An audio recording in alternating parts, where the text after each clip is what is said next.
بسم الله الرحمن الرحیم. اللهم صل علی فاطمة و ابیها و بعلها و بنیها و سر المسعودة فیها بعد ما احاط به علمک. فرا رسیدن ایام فاطمه زهرا سلام الله علیها، بالخصوص امام زمان علیه السلام جو صاحب ازاهه، و اس کے بعد آپ تمام عزیزان جو سننے والوں میں سے ہیں اور انشاءاللہ عمل میں بھی لانے والوں میں سے ہے، تسلیت عرض کرتی ہوں۔ ہمارا موضوع جو ہے وہ جس موضوع پہ گفتگو شروع کرنی ہے وہ حدیث کسا علیہ السلام۔ یہاں سوچنے پر ہم مجبور ہے کہ در حالت ضعف و ناتوانی رسول اللہ صلی اللہ علیہ وآلہ وسلم در خانه حضرت زهرا سلام الله علیها کیوں گئے؟ یہاں پر رسول اللہ صلی اللہ علیہ وآلہ وسلم ہمیں بتانا چاہ رہے تھے کہ در حالت ضعف، ضعیفی، ناتوانی ایک پدر اپنی بیٹی کے دروازے پہ جاتے ہیں و اپنی بیٹی فاطمہ زہرا سلام اللہ علیہا سے سکون طلب فرماتے ہیں۔ اس سے یہ اندازہ ہو جاتا ہے کہ ہر ایک، حتی خود امام علیہ السلام، اگر ہم تمام اماموں میں سے ایک امام جو ہمارے امام زمان علیہ السلام ہیں ان کو حدیث میں اگر دیکھیں تو خود امام مہدی علیہ السلام فرماتے ہیں کہ میرے لیے بہترین الگو یعنی اسوہ حسنہ جس کی راہ پہ چلنا چاہیے میرے لیے فاطمہ زہرا سلام اللہ علیہا ہے، دختر رسول صلی اللہ علیہ وسلم، اور میں بھی یقیناً ان کے نقش قدم پہ ہی چلوں گا۔ جس طرح کہ خود زمانه غیبت سغرا کی بات ہے، جب ان سے سوال کیا آقا امام زمان علیہ السلام سے کہ شاید جتنا مجھے یاد آتے کوئی خط آیا تھا امام کے پاس کہ یا امام لوگ آپ کے خلاف میں جو ہے آپ کی امامت میں باتیں کر رہے ہیں اور فرماتے ہیں کہ مثلا آپ کی امامت کو قبول نہیں کرتے، تو یہاں پر حضرت امام زمان علیہ السلام اس خط میں انہوں نے یہ جواب دیا تھا کہ یعنی خط میں انہوں نے فرمایا تھا جس طرح کہ خط میں ظاہر ہوتا ہے کہ کچھ امامت کے امام زمان کو قبول نہیں کرتے، کہ اس کی جواب میں امام نے کیا فرمایا، اگر مجھے اجازت دی گئی تو میں ایسا کروں گا تاکہ حقیقت آپ پر پوری طرح آشکار ہو جائے اور پتہ چلے کہ حق اور ناحق کیا چیز ہے۔ لیکن میں پیروکار حضرت زہرا سلام اللہ علیہا ہوں، چونکہ حضرت زہرا سلام اللہ علیہا در زمان خود امام علی، حکومت امام علی علیہ السلام، جن حکومت کو حکمرانان امام علی علیہ السلام سے چھین لیا گیا تھا، لیکن حضرت زہرا نے اپنے حکمرانی کو بحال کرنے کے بجائے یا کوئی معمولی اعذار استعمال کرنے کے بجائے انہوں نے کوئی دوسرا طریقہ اخلاق کے طریقے سے، یعنی اپنے دوسرے طور طریقے سے، یعنی کہنے کا مطلب ہے کہ نہ با شمشیر، تیر وغیرہ استعمال نہیں کی، و یا کہ اپنا زور جو خدا نے ان کے بازو پہ عطا فرمائی تھی وہ زور بازو انہوں نے استعمال نہیں کی، تو میں بھی اس معاملے میں اپنے حقوق کے حصول کے لیے غیر معمولی طریقوں کو استعمال نہیں کروں گا۔ خط کے جواب میں امام نے فرمایا اگر آپ کی طرح سے بھی رہنمائی اور مدد کے لیے ہماری دلچسپی اور حوصلہ افزائی نہ بھی ہوتی تب بھی میں آپ لوگوں سے دور نہ ہوتا اور میں منہ نہیں پھیروں گا۔ اس طرح میرے مادر بزرگوار یعنی میرا نقش قدم جس کے میں چلتا ہوں حضرت زہرا سلام اللہ علیہا کی طرف اشارہ فرماتے و کہتے ہیں کہ حضرت زہرا سلام اللہ علیہا کے گھر پہ آگ لگائی گئی و پہلوی مادر یعنی حضرت فاطمہ زہرا کو شہید کی، اس کے باوجود یعنی تمام مسلمانوں نے حضرت زہرا پر ظلم کیا و اس ظلم کے آگے ساکت رہی، خاموش رہی، کسی نے بھی حضرت زہرا کے حق میں نہیں بولی،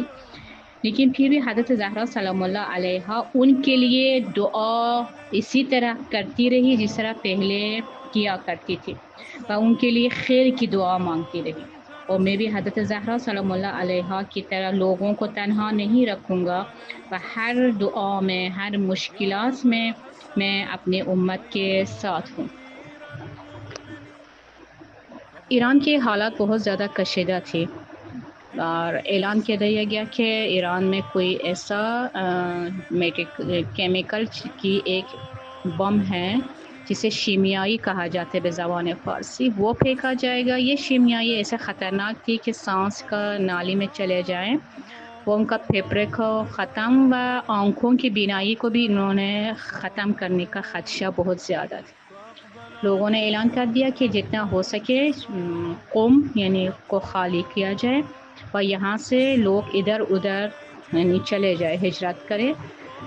تو یہاں پر اصفہان میں ایک آیت اللہ سے سوال کیا گیا کہ یہاں پر یہ حالات کشیدہ ہوتے جا رہے ہیں، ہم بتائیں کہ ہم کیا کریں، کون سے دعا ہم پڑھنا شروع کریں جس سے ہم اس اذیت و دشواری سے ہمیں نجات پائیں۔ آقا نے فرمایا کہ سب سے کہہ دیے کہ خط میں حدیث قصہ کو شروع کرے و خود حضرت زہرا سلام اللہ علیہا سے مدد مانگے، کیونکہ در حالت ناتوانی و ضعف کے حالت میں رسول اللہ فاطمہ سے پناہ مانگی تھی و حضرت زہرا کے در پہ گئے و ان کو وہاں پر آرامش حاصل ہوئی۔ جب پیغمبر جیسے ہستی کو وہاں پر آرامش ملے گی تو یقیناً ہمارے لیے بھی راہ نجات ہوگی۔ حدیث قصہ عزیزان من، حدیث قصہ کو اگر ہم لوگ غور سے پڑھ لیں،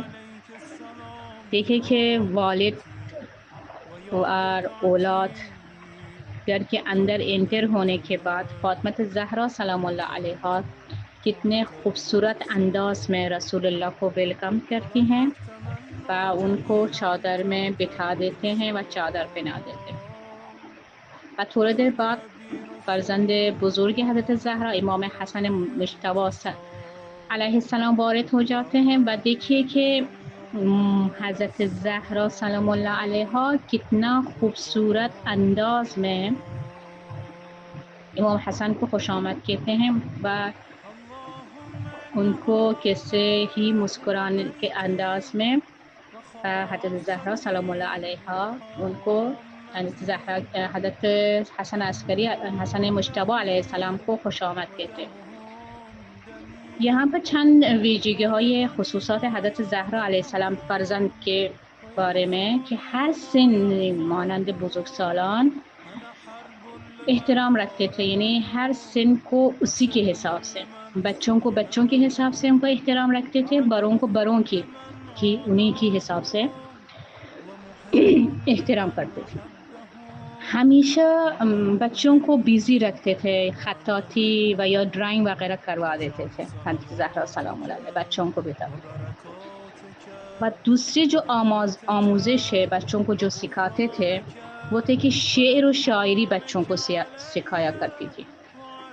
اب مجھے یہاں پر ایک اور داستان مجھے یاد آتی کہ ام المؤمنین علیہ السلام بھی جب حضرت عباس پیدا ہوئے تھے، دیکھیے ہر مادر جب بچے پیدا ہو جاتے ہیں بچے کو سنانے کے لیے کوئی لوری سناتے ہیں۔ دیکھیے لوری جو ام المؤمنین علیہ السلام حضرت عباس کو سنایا کرتی تھی بہت خوبصورت تھی۔ یہ لوری چونکہ فارسی میں ہے، میں آپ کو ان کو تھوڑا سا ترجمہ اردو میں کر کے بتاتی ہوں کہ کہتے ہیں کہ ایک قمر، یعنی قمر تو آپ لوگ سب جانتے ہیں، چاند پر اشارہ کیا، ایک خوبصورت بیٹا جو چاند جیسے ہو، تم میرے لیے ایک بہادر بیٹے ہو، ایسا بہادر باوفا بیٹا جو اپنے بھائی کے ہاتھ پل میں جو ہے کام آؤ، تم بہترین شمشیر زنوں میں سے ہو جاؤ اور یہ شمشیر زنی تمہارا بھائی حسین علیہ السلام کے لیے کام آئے۔ کہنے کا مطلب یہ کہ یہ مادر وہ اس بچپنی میں بہت کم سنی میں بچے کے کان میں لوری کے ذریعے بچے کو اس چیز کے لیے آمادہ کر رہی تھی، یعنی در سن کودکی در سن بچے کی بھی بہت سی باتیں، حتیٰ کہ وہ لوریاں جو مائیں گنگناتی ہے بچوں کے لیے، وہ بچوں کے لیے بہت زیادہ اثر رکھتی ہے۔ حضرت زہرا سلام اللہ علیہ ہمیشہ اپنے بچوں کے لیے وقت معین رکھتے تھے، اپنے گھر کے کام کے لیے وقت معین تھی، بچوں کے لیے وقت معین رکھتے تھے، الگ سے وقت نکالا کرتی تھی، وہ بچوں کے لیے رکھتے تھے۔ حضرت زہرا ہمیشہ شیرین الفاظ استعمال کیے، لہجہ الفاظ کیے، وہ ہمیشہ بچوں کے ساتھ بچے بن کے کھیلا کرتی تھی، وہ ہمیشہ بچوں کے سوالوں کا جواب ہو یا ویسے بھی مسکرا کر بچوں کو دیکھا کرتی تھی، وہ مسکرا کر جواب دیا کرتی تھی۔ اور دوسری جو بہت امپورٹنٹ چیز ہے وہ کہ بچوں کے درمیان عدالت پیش آتی تھی، یعنی ابھی ہم متاسفانہ ہمارے معاشرے میں لڑکا لڑکی میں بہت فرق رکھتے ہیں، یا بڑے چھوٹے میں بہت فرق رکھتے ہیں، کہ نہ یہ بھی بہت منفی اثرات رکھتے ہیں بچوں کی زندگی میں، جو بچوں کے لیے بھی باعث درد سر و نگرانی و پریشانی ہوگی، و اسی طرح پیرنٹس کے لیے بھی ہوگی۔ کبھی بھی بچوں میں فرق نہ رکھے، چاہے چھوٹے کو چھوٹے کے حساب سے، بڑوں کو بڑوں کے حساب سے، لڑکا اور لڑکیوں میں کوئی فرق نہیں ہے۔ جیسا خداوند متعال قرآن فرمایا ہے کہ میرے نزدیک صرف تقوی سب سے بڑی چیز ہے۔ و دوسری بات جو بہت زیادہ مہم ہے، وہ ہمیشہ وقت کے امام کے نقش قدم پر چلنا و ان کے ہدایات کے مطابق عمل کرنے کی ان کو ہمیشہ درس دیا کرتی تھی۔ دوسری بات، بچوں کو اسی کی کم عمری میں بچوں کو عبادت کے عادی بنایا۔ روایت بتاتے ہیں کہ ایام ماہ رمضان، شب قدر کے ایام میں، بالخصوص آخری شب قدر میں، حضرت زہرا سلام اللہ علیہ بچوں کو دوپہر کو ضرور سلایا کرتی تھی، تاکہ یہ آخری شب احیا کو بچے جو ہے وہ استفادہ کر سکیں و بچے اس عبادت کو پوری رات جاگ سکیں۔ یہاں تک کہتے کہ اگر بچے نیند آئے بچوں کو تو بچوں کو لے کے جاتی تھی، ان کو چہرہ دھویا کرتے تھے اور دوبارہ سر جانماز میں بٹھایا کرتی تھی و عبادت پہ یعنی صبح تک رکھتے تھے۔ یہاں پر اور بھی صفات ہے حضرت زہرا اولاد کے معاملے میں ملتے ہیں۔ ایک اور وہ جگہ یہ بھی ملتے ہیں کہ حسنین مسجد میں رسول اللہ کے ساتھ چلے گئے تھے، پھر اس کے بعد کافی لیٹ ہو گئے، یہ لوگ کھیلتے رہے، کھیلنے کے بعد گھر آنے میں ٹائم لگا، تو حضرت زہرا سلام اللہ علیہ چادر پہنی، چادر پہن کے خوٹ ڈھونڈنے لگے و امام حسن سے سوال کیا کہ اے میرے نور جگر لخت جگر، ابھی تک آپ لوگ گھر نہیں آئے ہیں، تو اس کی وجہ سے میں پریشان ہوئی و میں خود لینے آئی ہوں آپ لوگوں کو۔ تو حسن نے فرمایا مادر گرامی، میرا بھائی حسین مسجد میں سو رہے ہیں اور میں بھی انتظار کر رہا تھا کہ بھائی حسین اٹھ جائیں اور پھر ہم دونوں گھر آ جائیں، لہٰذا اسی وجہ سے لیٹ ہو گئے۔ تو حضرت زہرا سلام اللہ علیہ مسکراتے ہوئے ان کی اس لہجے کو بھی بہت شیرین لہجے پہ ان کو پیار محبت سے بتایا، ٹھیک ہے پھر جب حسین اٹھ جائیں تو آپ بھائی حسین کے ساتھ گھر تشریف لے آئیے، مادر جو ہے وہ آپ کے انتظار۔ اگر یہی چیز ہمارے گھروں میں ہو تو ہم لوگ وہی پہ 10 لوگوں کے سامنے بچے کو بغیر سوال پوچھے، بغیر ان کی وجہ معلوم کرے،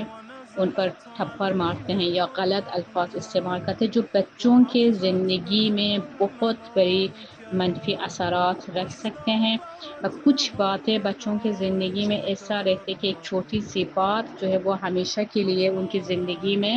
وہی چیز رہ جاتے ہیں، جتنا بھی ہم اچھا کریں لیکن ایک بات جو ہے، ایک منفی بات جو بچوں کے دل میں بیٹھتا ہے اور ان کے لیے نفرت پیدا ہو اس بات کا، تو وہ ہمیشہ کے لیے ان کے لیے نفرت کا باعث بن جاتا ہے۔ خدایا اول توفیق دے سب سے پہلے کہ ہم ماؤں کو باپ ماں کے ساتھ احترام کرنے کی لائق بنا دے، اس احترام کے راستے پہ عمل کرنے کی توفیق عطا فرما، کیونکہ یہ بہت زیادہ امپورٹنٹ ہے۔ احترام میں والدین بھی بچوں کا احترام قرآن میں دونوں کے بارے میں ذکر فرمایا ہے، جو بہت زیادہ امپورٹنٹ ہے۔ حضرت فاطمہ زہرا سلام اللہ علیہ ہمیشہ اپنے باپ کے ساتھ شفقت و مہربانی کے ساتھ پیش آیا ہے، و اسی لیے حضرت رسول اللہ صلی اللہ علیہ وسلم نے کہا جو بھی فاطمہ کے لیے نگرانی کا باعث بنے و ان کو ناراض کیا، لہٰذا مجھے ناراض کیا، جو بھی فاطمہ کو خوش رکھا ہے، خوشنودی کا باعث بنے، وہ بے شک میرے لیے باعث خوشنودی ہے۔